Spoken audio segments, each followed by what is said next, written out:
Welcome to another Tackle Obesity Show. Welcome to another Tackle Obesity Show, featuring Coach Richard Walker, our host, members of the NFL alumni, lifestyle weight loss experts, and key social media influencers that are making a difference. Now, Coach Richard Walker. Well, it's not Richard Walker. Hi, it's Russ Allen, Richard's partner, and I'll be hosting today.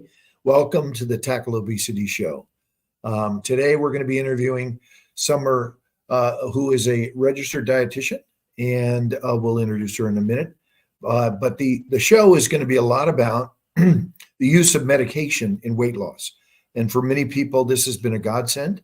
Like all medications, they have some things that don't work for some people, but generally speaking, they've been very beneficial, and they aid in people changing their behavior and learning how to control their weight. And really, as part of Tackle Obesity, we've said all along, obesity is a medical condition, not a character flaw.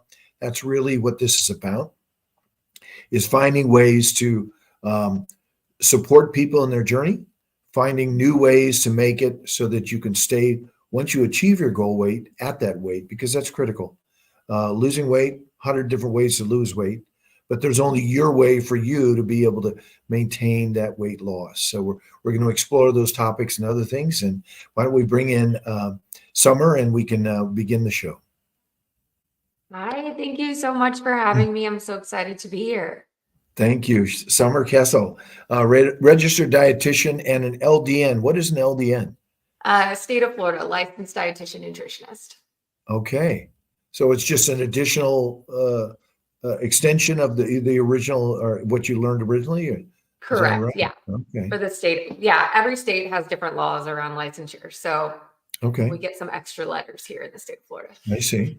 Very good. Well, welcome to Tackle Obesity. And, I understand that you yourself had a journey with your own obesity. I'd love for you to tell us about that. Where do you want me to start? How young I can we started go? out as a child. I've struggled with, I've struggled with my weight since I can remember. I was the big girl in dance class. I was the big girl on the basketball team. I was the big girl in the high school. I just constantly was hungry always, my whole life. I love food.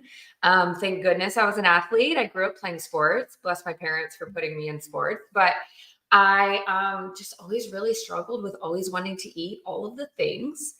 And of course, when you grow up as a teen in the 90s and early 2000s, and you're a big muscular gal that plays sports, that's not exactly the look or the ideal. And I always had this sense that I was just much bigger than my peers, and always really struggled with weight, as do many people in my family. And so we all were on constantly some sort of mission to help me manage my weight. And it's been a lifelong struggle, and continues to be. And if anything, I've learned through this whole journey of living my life as a person with obesity, becoming a registered dietitian, helping other people manage their obesity, it's that this is a lifelong journey, and I will be doing this for the rest of my life, managing my weight, my biology, my environment, my behaviors in a way that works for me forever, to maintain a healthy body size that works for me. I've just really have done all the things. I've done every commercial diet program you could imagine. I've done every, fad that you can imagine. And eventually I got fed up and decided, well, I'm going to go back to school to be a dietitian to learn how to manage my weight. And even then I struggled. So it really has been a lifelong journey of dieting and exercising to some degree to lose a significant amount of weight. But I didn't really figure it out or feel like I had the relief and the support that I needed until I started a GLP-1 medication almost 2 years ago now. And in doing so, changed my entire life, my entire worldview when it comes to nutrition and obesity management, and has become my mission to support people who are also on that similar, weight management journey with the GLP-1 medication. So I'm thrilled that you invited me on here. I know this is a hot topic. I know that this can feel controversial to some, and I'm really excited to dig into that conversation with you today. What percentage of your current clients are using a GLP-1 versus some other means? Well, I'm currently just all head first into the Okay. medication-assisted Okay. weight management Got it. space. So I really do find that while of course we know there are nutrition and fitness interventions that can help some people lose weight and keep it off without medications. Of course, there are, I call them unicorns, that can do that. It's just not the reality for most people. Losing weight is really tricky and really hard, and keeping it off is even harder. And I know a lot of people who've struggled with their weight their entire lives have cycled their weight their entire lives. They lose it at some points, they regain it at others. And it's like I said, it's a lifelong journey of trial and error and figuring out what's going to work for you. What impact do you think ultra processed food has on? Because what I've learned is that with the introduction of ultra processed foods, obesity rate in America literally followed the same curve as more and more foods became really ultra processed. So you almost can't avoid them, in our daily lives. And certainly if you travel, it's just so difficult to find food that isn't, just coming out of a can with all kinds of sugars in it, so on. Yeah, I mean, I love this question because I am of the philosophy that we don't want to pit foods against each other. I don't believe in calling foods good foods or bad foods, or saying like this particular ingredient or this particular class of foods or food groups is the cause of obesity, because it is such a multifactorial disease. The environment, our behaviors, our biology, our upbringing, our privilege, our access to food, our education levels. It's such a multifactorial disease that trying to pinpoint the one thing that is to blame is, I think, unhelpful a little bit, because it's not going to solve the problem. But I do agree that there are benefits to leaning into more whole foods and trying to avoid highly processed foods. But at some point, those foods can still fit. That's kind of how I teach nutrition, is that all foods fit, but there are some foods that maybe we should lean into more frequently than others. But on a population level, I agree. The food environment, the politics around that could probably be an entire show with somebody who studies that as a profession. Yeah. Well, I've had many conversations about it. Yeah, I mean, it's definitely a little bit outside of my, worldview to really get into the. Well, let's dive into what you're comfortable with, and we can go.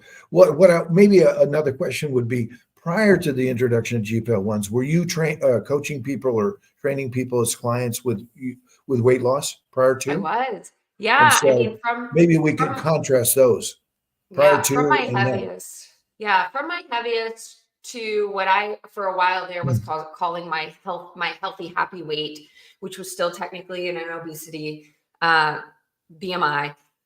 I had lost 100 pounds through diet and exercise alone. I had become a registered dietitian. I was building a community online. I had clients. I was working in hospital settings too, working prior to knowing that these medications even existed, working with people on developing healthy habits, managing their environments, behavior change counseling, and like I said, doing all the things. So we would work on understanding our daily meal patterns and our calorie balance and finding ways to build healthy habits. And of course, that's still absolutely an option for many, many people. And it's still important, even if we have these medications on board, to continue working on these things. I think what's so unique about the GLP-1 medications is it makes the work of nutrition and lifestyle and behavior change and fitness, it makes that journey easier. It makes that journey more doable in the real world because of the control of the appetite. So it's so challenging to have every best intention, everything, everything that you're supposed to do.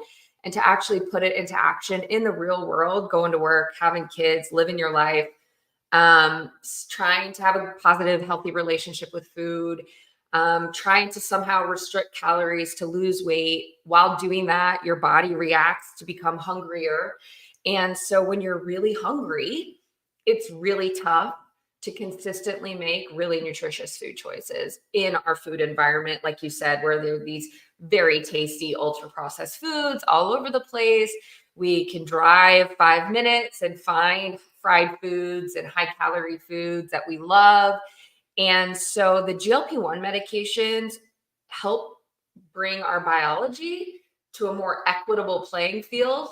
So then we can engage in these healthy nutrition habits, the doing the work of the diet, which doesn't even feel like a diet anymore, so much more intuitively and easily, without it feeling like this major project or this overwhelming thing that we're doing. You just become a person who makes nutritious food choices in your life and moves on with your day. So I do find the medicines to be so incredibly powerful, specifically for these people like me who have in their entire lives never been satisfied by food. So we talk a lot about this concept of food noise. I don't know if you've heard of that term. No, I Have you had anyone else actually talk read about that it? New York Times article. What I was getting at is, okay, your success rate with just prior to GPO1 and your success, I'm trying to quantify it a little bit. Oh, I mean, the success rate prior to starting a GLP-1, even with intensive lifestyle coaching, all of the resources, all of the access to food, all of the free time, all of the social supports, most people are really only able to lose about 5% of their body weight with that intensive effort, right? These medications pull people closer to 20% of their body weight. And that is just so much more clinically significant to affect actual health, not just the number on the scale, but like the health benefits that come with these medications. So trying to make a comparison between diet and exercise alone and the medications are wildly more effective. Okay. And what about, body composition, the change in body? Is there muscle loss during the GPO1? Generally speaking? It's a good question. There is muscle loss with weight loss, regardless of method. We see muscle loss in bariatric surgery. We see muscle loss in self-driven dieting efforts. We see muscle loss when you lose a significant amount of weight, when you cut calories, muscle loss occurs. Now, the degree to which we lose muscle can be managed by eating enough protein and lifting weights, doing some resistance training 2 or 3 times a week, eating enough protein, not restricting calories to the extreme. And in my real life practice, I'm actually seeing folks who are building muscle and getting stronger in the gym. So the muscle But mass, because they're aware of it and loss, they're they're actively going after managing it. it. Yeah. Correct. Yeah. I think I'm just sorry. It's not due to the medication. It's due to their behavior. Well, the muscle loss risk is due to just the weight loss. So with any rapid weight loss, so these medications are so powerful to help us lose weight quickly. We see the same exact kind of muscle loss risk in bariatric surgery, for example. And so we know as medical professionals, dietitians, and physicians in the space to recommend that folks really make sure they're eating enough protein, aiming high on those protein goals, and using resistance training methods to maintain or even build muscle through the journey. Mm-hmm. Mm-hmm. I think it's an overblown risk to worry about muscle loss on the GLP-1 medications. Of course, there are people out there who are taking these medications, really not eating enough and not working out. I'm sure they're at risk for muscle loss, but they would probably lose the same amount of muscle had they just dieted to that extreme without the medication. So there is, I guess to your point, whatever way you're losing weight, an active involvement of resistance training and increasing your protein intake is a smart thing to do. 100%. Okay. Absolutely. So that's good. So another role or another variable that I've learned a lot about is hydration. and particularly in weight maintenance. But even when I was in a weight loss mode, hydration was critical, and it is something that people hear a lot about, and some people are acutely aware of it. But it's a big, big variable in your ability to successfully lose weight, particularly on a meal replacement program, or maintain weight loss. How is that with something like a GLP-1 medication? Is it, don't really know anything about that.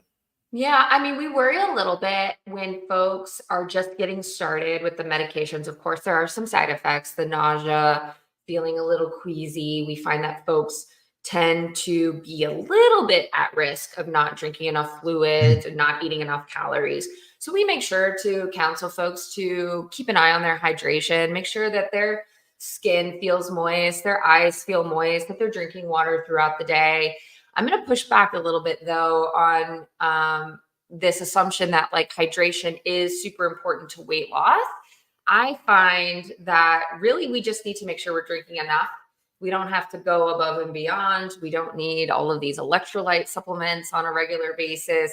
We don't need people drowning themselves in hydration in an attempt to lose more weight. It really, on a metabolic level, plays a very small role in weight maintenance.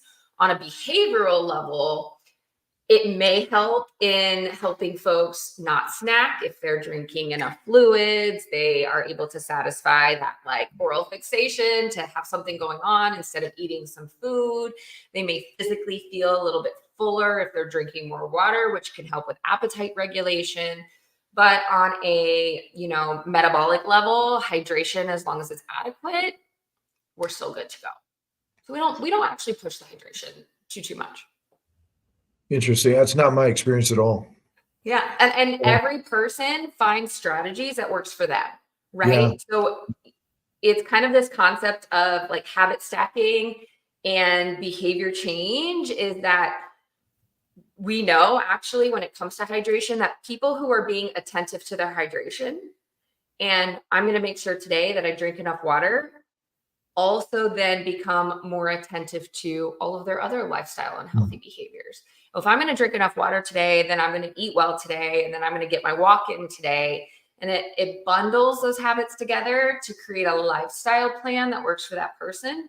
And for a lot of people, it's that act of filling up the tumbler in the morning. I'm going to hit my water goal today. We subconsciously intend to then hit other goals. Mm-hmm. So it's more of a behavioral benefit, I think, than a physiological one. My own obesity started in 5th grade when I had a bullying experience. It really affected me emotionally and isolated me. It was interesting. I remember as a kid, I did the 50-yard dash, right? And my time at the beginning of the year was 6.8, and at the end of the year was 8.6. And I was so shocked. And it was all because due to weight loss. Now, I don't know if it was just I hit a certain puberty stage or whatever, but there was a big emotional component. How much of your work with people is related to that sort of a variable? I mean, weight is a very personal experience for everyone. I mean, every member client that I work with, myself included, have moments and memories exactly like yours of a moment in time where it really hit them that they were struggling emotionally with their weight, or it's been a lifelong struggle. We talk about these things for sure. It's important to reflect back and to, look at where we've come and what that looked like and where we want to go from there, and where is there an opportunity to make a change. The mindset work is tough. It's the hardest part, I think, of a weight management journey, is to really interrogate some of those beliefs that we have about ourselves that maybe other people projected onto us, or our internalized bias when it comes to our weight and stigma and shame that we felt around that, and learning how to let it go so that we can move on to be more kind and compassionate towards ourselves, and hopefully towards others who are also struggling with their weight. It's an interesting component. It's a little bit outside of my scope as a registered dietitian. And I think the role of mental health counseling and support is huge and important. And I think everyone should work on developing a team around them that supports their goals. So maybe you have a registered dietitian who really can help you with the nutrition and behavior change aspect. Maybe you have a personal trainer who really can help you get in the gym and lift those weights, and a mental health counselor or therapist or psychologist who can help you tackle those big emotional issues that come around when we talk about weight and our journey and experience with those things. What about people on antidepressants who have experienced weight gain due to antidepressants? Are they going on GLP-1s simultaneously now to counter that? I mean, it's a little outside of my scope. I'm not a pharmacist. I'm not a physician, but I mean, I'm personally on an antidepressant myself, Lexapro. There are a lot of people out there that are on antidepressants and GLP-1 medications at the same time. I don't think they're contraindicated in any way. And it's an interesting question, though, because a lot of folks on the GLP-1 medications, myself included, talk a lot about the benefits to their mental health while on these medications, because the food noise is quieter, the appetite is quieter. There's this like decrease in overall anxiety about weight and nutrition that opens up this brain space with which people are able to go and live their best lives in a happier, healthier place. It's really quite an awesome journey to witness. Yeah, I think that's because I looked into it, and depressants really put a lot of weight on people, and which kind of exacerbates everything. So if they're able to use another medication to kind of counter that, again, I understand the limitations of your scope of practice, but at the same time, it's good to hear that people are able to kind of tackle it in two ways, because obviously depression, in many cases, people overeat just to get that stimulation and endorphin spin that happens when you eat something you like. And that's exactly where these medications work in the brain, to reduce that drive to seek those highly palatable, super exciting, oh my God, I have to eat this right now because it's going to be so tasty and so exciting and it's going to make me happy. That like food seeking behavior is quieted in the brain, and folks find space to say, that sounds good, but I think I'll stick to my plan and eat my nutritious meal and it's going to be great. And that drive to seek those sugary foods or those really stimulating foods definitely chills out on these therapies, which is a huge component of the weight loss success that we see. So you mentioned some early stage contraindications that happen with patients who go on a GLP-1. And as you know, there are manufactured labeled ones, and then there's compounded. Are you seeing any difference there, or in terms of people's reaction to things? I understand there's also some new ones coming out that'll just be oral, which would be a big improvement. I'm really excited about the future of the GLP-1 medication space. I hope these medications become more affordable, more better covered by insurance, more easy to access, because right now it's really tough out there. There are a lot of shortages. It's definitely a messy space. When it comes to side effects, there are some known side effects, of course, like you said, that are included in the labels on these medications. We tend to see side effects like constipation, nausea, GI upset, maybe a little bit of reflux, usually only on the starting doses when people first get started on these medications and when they increase their dose. So there's a journey you go on when you start these GLP-1 medications where you titrate up your doses slowly, hopefully keeping side effects to a minimum through that journey.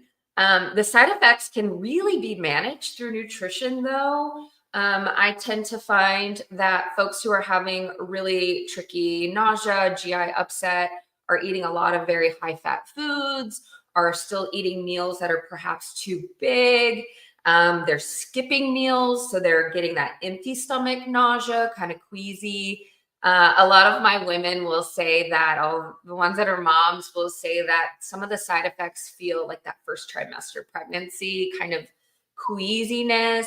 They know they should eat. They make an effort to eat, but it's kind of meh. But it really does get better with time. Very few folks actually discontinue their medication due to side effects alone, because they are pretty well managed through nutrition, or with a provider that can provide, like over-the-counter medication recommendations to help manage some of these GI symptoms. They really are very manageable and short-lived.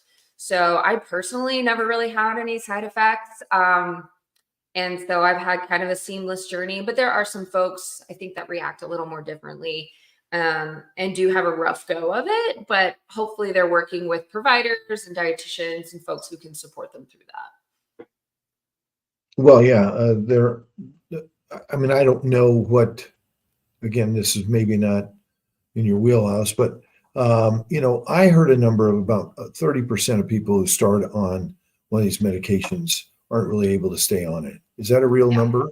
So there was an interesting paper that just came out that showed that most people discontinue the medication prior to most people who are discontinuing the medication prior to seeing positive results do so prior to the 12-week mark, typically for either side effects, cost. They realize this is very expensive in most cases to be on these medications, especially if you do not have insurance coverage, and access. So the shortages right now are pain in the butt. Folks are driving all over their cities to find medication in stock.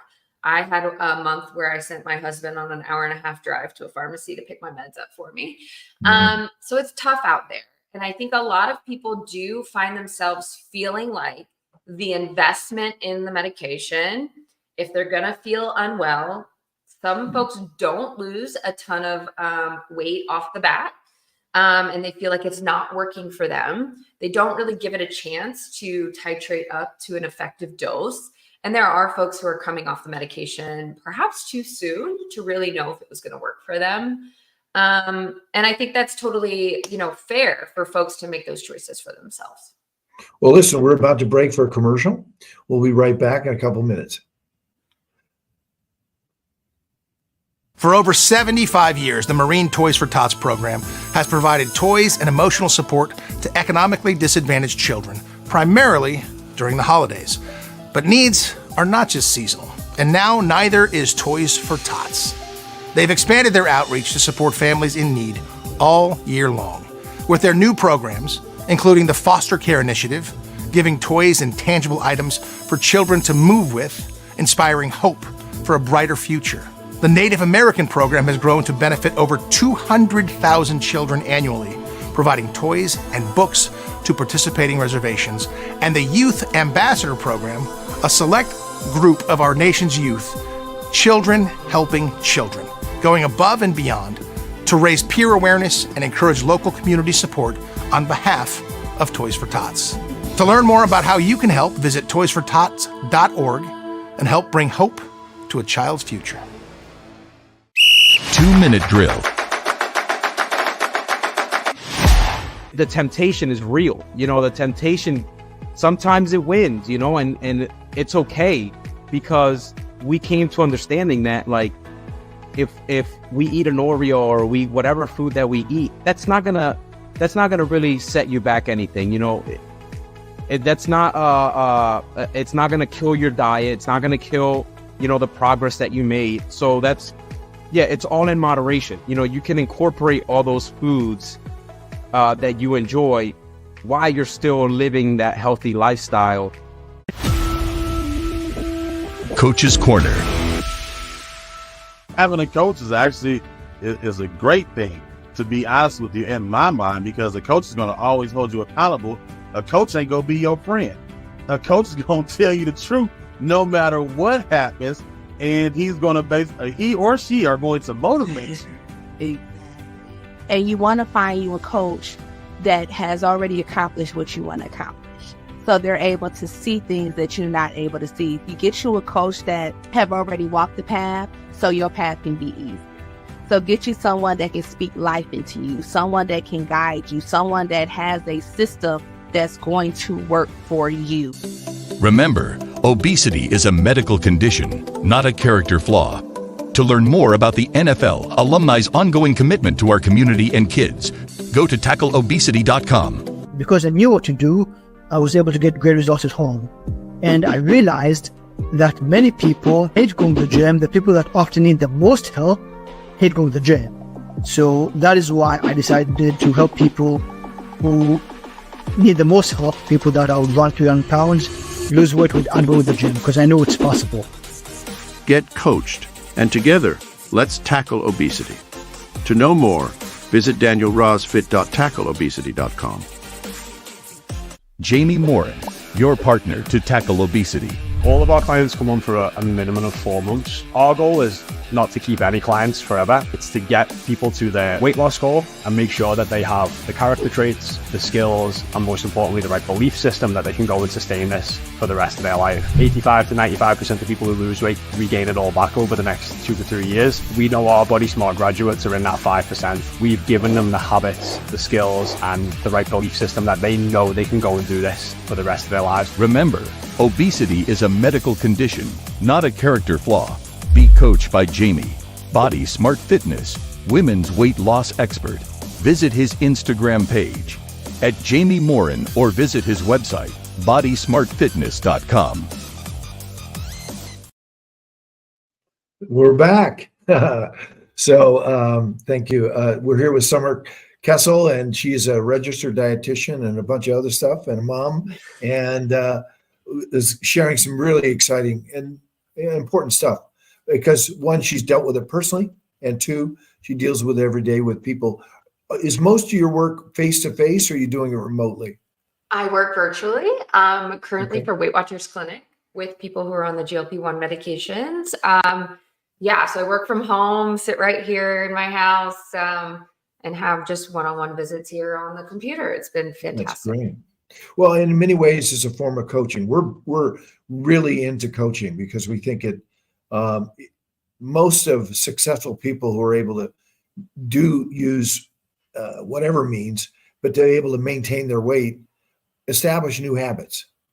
And a coach is critical in that process of learning new behaviors and supporting the process, whether it be your spouse or partner or someone external to you that really works with you and holds you accountable. One of the things that I'm, working on is this whole concept of well weight. And so I bought the domain wellweight.com. And, the idea being that body composition with A1C are the two critical components that you need to manage, in your long-term journey, because it's really how to optimize your wellness in many ways. And obviously, the cascade of events that happen with diabetes are just, horrific, frankly, for people. It's so difficult. And, and it becomes in many cases, a lifelong chronic condition that they have to deal with. So, the thing about type 2 diabetes is how many of your patients that you work with are actually either pre-diabetic or diabetic, and then how many of them are able to move out of that, that zone? Yeah, I mean, the GLP-1 medications were initially developed for people with type 2 diabetes. They do have such a profound impact on managing blood sugars and improving insulin resistance and bringing down that A1C number. It's been incredible to witness. I would say maybe half of our patients have diabetes, pre-diabetes, or a metabolic disease that may eventually develop into diabetes. So maybe PCOS, or have had gestational diabetes through a pregnancy, and we know they're at higher risk for diabetes later in life. I think these medications are so great for those folks. But it's also really important to recognize that obesity is a chronic, progressive, relapsing disease that gets worse with time. And obesity is a risk factor for developing diabetes later in life. So treating obesity prior to developing diabetes, I think, is a worthwhile effort. I hear that kind of conflict often between, these medicines are for people with diabetes. Do you want people to wait to develop diabetes and increase their risk of poor outcomes later in life just to access these medications? I think treating obesity early treating obesity effectively the first time around.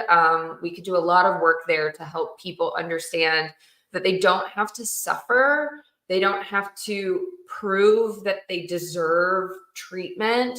They don't have to diet and exercise harder than someone else to earn effective medical care when it comes to managing their obesity.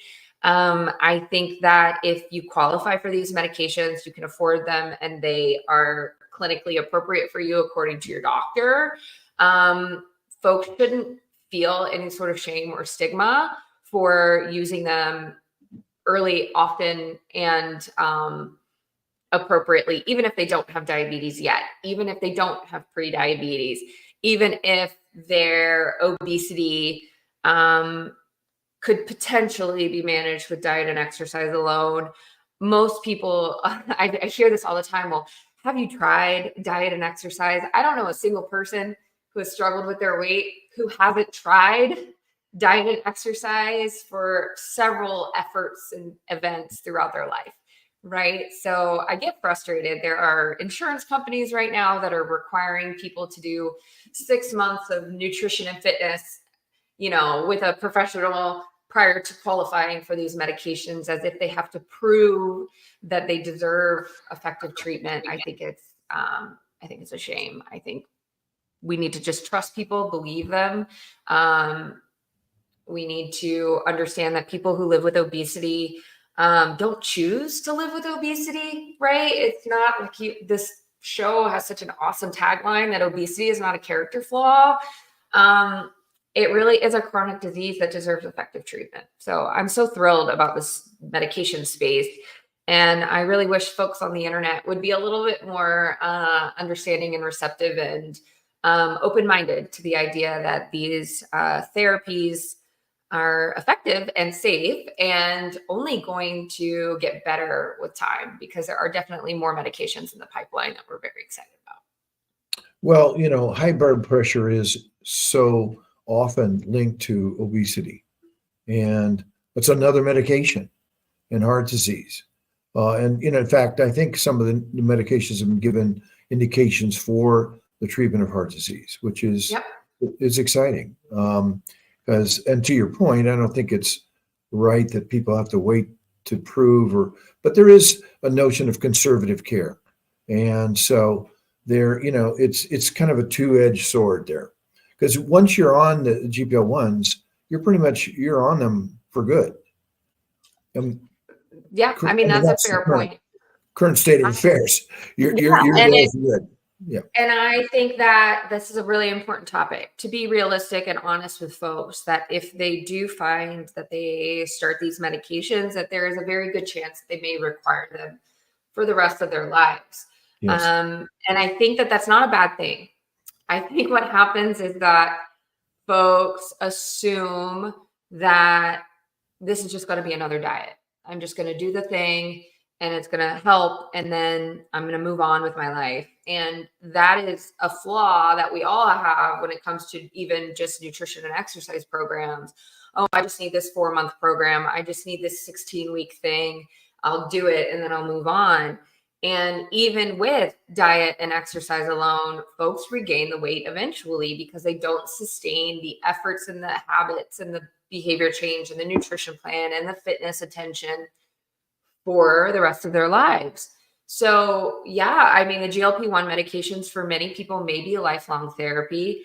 Most people that I work with say that they hope that they can continue to access their medications for the rest of their lives, because it brings them so much relief and so much benefit from the food noise and the appetite, and they feel so good. And it's the first time in their lives that they've been able to lose weight without having to be a meticulous calorie counter or follow a really strict diet or be on some plan that felt restrictive. For the first time in their lives, people are able to eat nutritiously, eat what they enjoy, have one cookie and stop at one because they're satisfied by one. I hope to be on some sort of GLP-1 medication for the rest of my life.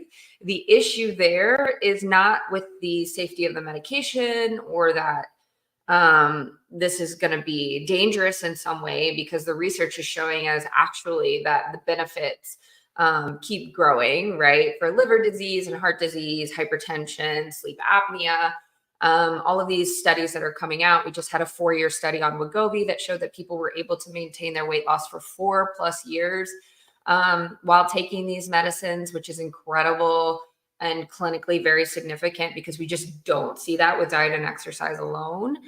And so I have clients, myself included, who will say, like, you're going to have to pry these medicines out of my hands. And the thing that is causing people to have to go off of them is not safety or not their health. It is insurance and cost and access and shortages. That's a function that isn't driven by the insurance system or the patient. It's unfortunately by the purveyors of the drug. And there are shortages, significant shortages. So whenever there's a shortage, it creates an elevated cost. That's supply and demand curve, simple economics. So it's not a matter of, and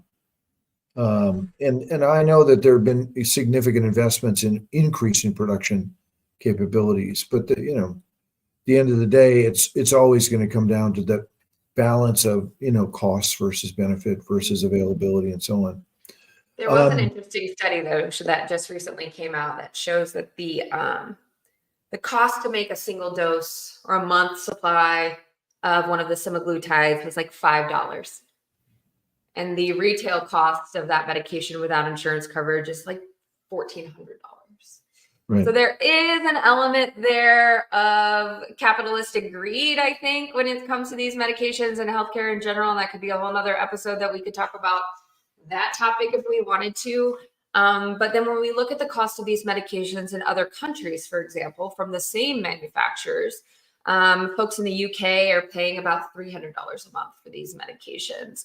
And so there is a huge disconnect between the cost of these medications here in the United States that I think definitely needs to be taken a look at, because these manufacturers could still be wildly profitable with a more accessible cost point.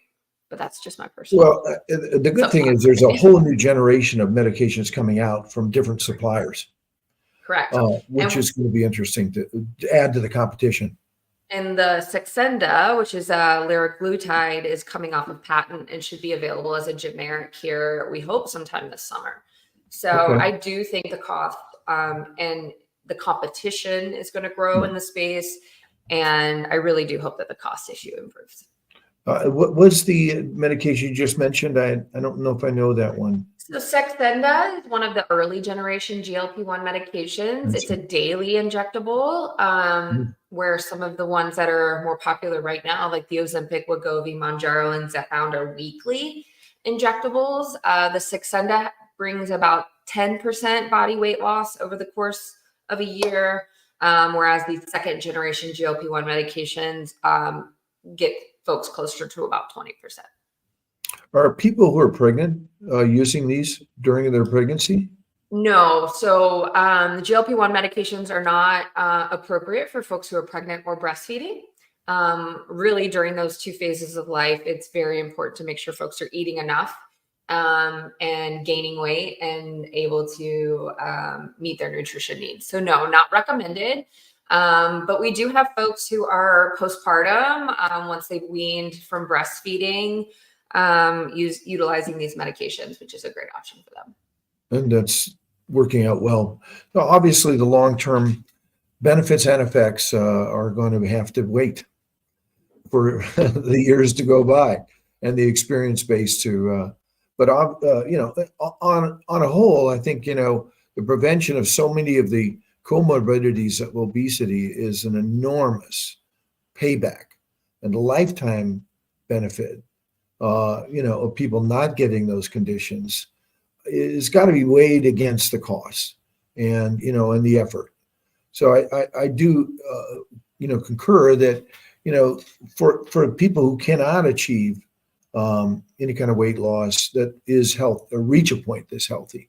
I'm a big proponent of body composition. I think that's an underutilized measurement, and it is a critical way to look at your wellness and a much healthier way to look at your wellness. I studied exercise physiology and psychology at Berkeley, UC Berkeley. So, and I really saw the interplay between the human mind or brain and the body. And it's what's going to be interesting. And I'm sorry, I do pick on ultra processed foods a lot because I know that they're designed to be addictive. They are, formulated in a very conscious way to make it seriously difficult to resist.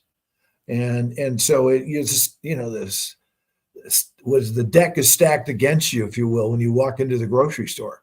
80% of it is of these kind of products. And then you go to the vegetable and the meat aisle, and then you're out of there. And, they always say shop the edges, right? Yeah. And now they know that we know that. So now they're putting these things along the edges, right? Oh man, Yeah. I can't believe my local store. You can't get down those aisles anymore because they got so much other crap stuffed in there. And it's exactly that. It's all, ultra processed. So I love telling people this story too. When I was a student as a dietitian, we had an entire course on like food industry and, that exact topic.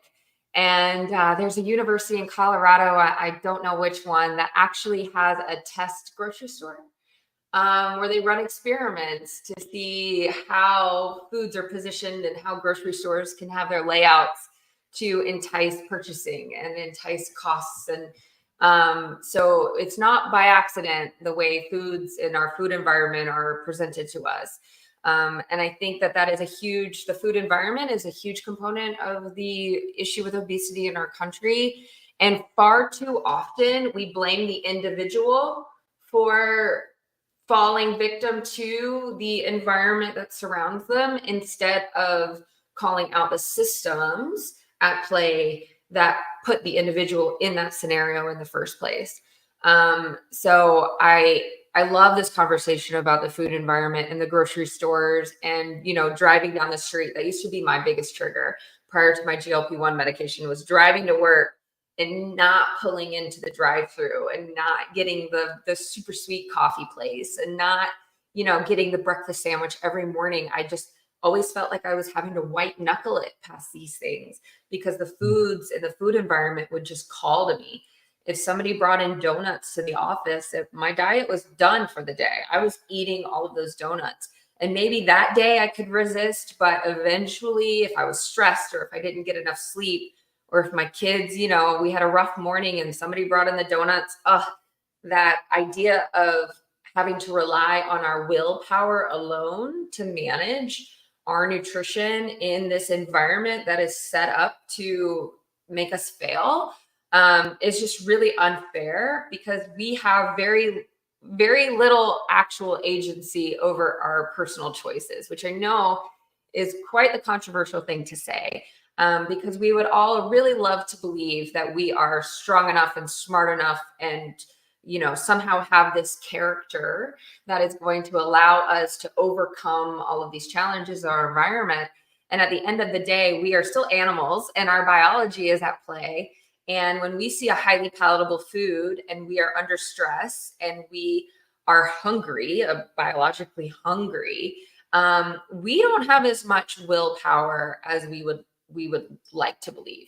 So the willpower myth really has been thrown center stage with the emergence of these GLP-1 medications because people finally feel like with taking these medications, they have gained back control over their choices that they previously did not have because the environment and the biology was working so strongly against them. I'm sorry, but I grew up with two parents who smoked, right?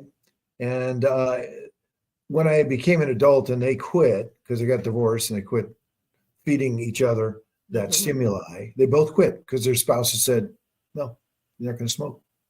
And they were able to, it was amazing. And they both apologized for subjecting us to that. And, and I guess where I'm going is that, getting to the ultra processed foods again, the reality is they're addictive. And whether or not you have willpower or not, you get a shot of heroin and you may not make it out. or different opiates.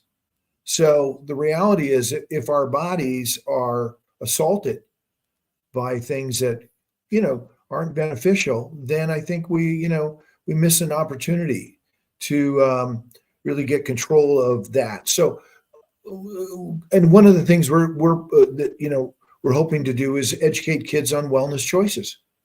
And, obviously the earlier you actually make those changes or you set your mind to certain things, the better it is for your kids. I mean, I've raised 4 kids and I'm seeing my grandkids, and at times I'm going, whoa, this or that, that wasn't the way, we wanted to see it. But it's so much a product of what's available and so much put into your face every day. I mean, so anyway, we'll see where this all washes out. And I would love to hear anything that you want to share in closing. We're going to have we're going to bring it to an end here. So Summer, I'd love to let you have the last word here and get across the ideas that you'd like to share. I mean, where do I start? I think it's important to recognize that there is no one size fits all approach to nutrition or diet or fitness or exercise or behavior change or healthcare that's going to fit any one person. I would encourage folks to be skeptical consumers of the media space with which they live. You're scrolling on the internet, to take everything you see with a grain of salt and to seek out professionals who have invested their lives and education and energy into supporting people with obesity. So if you can find a board certified specialist in obesity medicine physician, if you're interested in a GLP-1 medication, finding physicians who are trained in the treatment of obesity and follow evidence-based care is very important. Finding a registered dietitian who doesn't hold bias against one approach or the other is incredibly important. And working with people who understand that we're all just doing our best to live in this crazy time that we live in, and we're all just trying to pay our mortgage and feed our families and get through life and have a good time, right? And feel pretty good about ourselves. So please don't be so hard on yourself for struggles or challenges that you may be having with your weight. There are resources out there to support you. There are people who get it. And if anybody ever has any questions, I am an open book and I'm almost always available on the internet. My screen name. So how do they find you, Summer? Yeah, I'm just Summer the Dietitian on Instagram.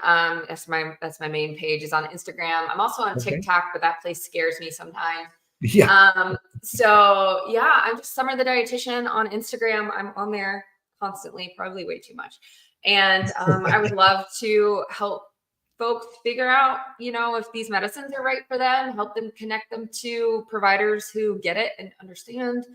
And just encourage everyone who maybe has some concerns about these medicines to go to actual sources with legitimate resources, because there's so much mess and noise and BS out there that it's really hard to figure out who's telling the truth and who's maybe trying to sell you something. Well, listen, before we let you go, I'd love for you to say our slogan, in your obesity is a medical condition, not a character flaw. Because not a character flaw. Yeah, but start with it's a medical condition, not a character flaw. Yeah. So give it your best shot here. Okay. So obesity is a medical condition. It's a chronic progressive disease, and it is not a character flaw, and it's not your fault. Summer, really great. Thank you so much. We're out of time, and we'll hope to do it again soon. Thank you so much for having me on. All right. Take care. Bye.